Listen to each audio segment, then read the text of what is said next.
ওনা বলে নারায়ে রেসালা ইয়া রাসূলুল্লাহ, পাইছো কোত্থেকে এই সমস্ত ফালতু জিনিস? কোন নবীর নামে স্লোগান হবে না, এক আল্লাহর নামে স্লোগান হবে।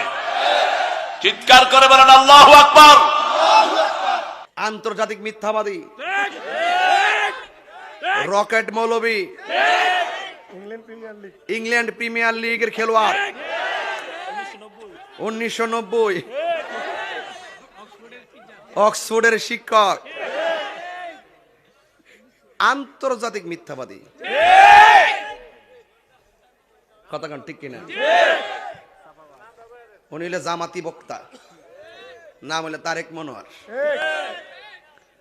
উনি স্টেজে ওঠার সময় স্লোগান দেয়, সুপ্রদেশবাসী, তারেক মনোয়ার সাহেব আসতেছেন, আপনারা বসুন, আজকের প্রধান মুফাসসির। এইটা ফালতু স্লোগান না। ওনার নিজের স্লোগান যখন দেওয়ার আগে এটা ফালতু হয় না। উনি গতকাল বলতেছে নবীজির স্লোগান নারে রিসালাত ইয়া রাসূলুল্লাহ, এই স্লোগানটা নাকি ফালতু স্লোগান। এটা আমাদের কালিমার স্লোগান, এটা আমাদের ইমানি স্লোগান। নারে রিসালাত ইয়া রাসূলুল্লাহ বলা এটা শুধুমাত্র স্লোগান না, এটা ইমানি স্লোগান, এটা ফালতু স্লোগান নয়। ঠিক কিনা বলেন? ওই নবী পাক সাল্লাল্লাহু আলাইহি ওয়াসাল্লাম যখন তিনি হিজরত করে গিয়েছেন, সবাই বলছে ইয়া মুহাম্মাদা, ইয়া মুহাম্মাদা। নবীজিকে ইয়া মুহাম্মদ বলে ডাক দিয়েছেন, সালাম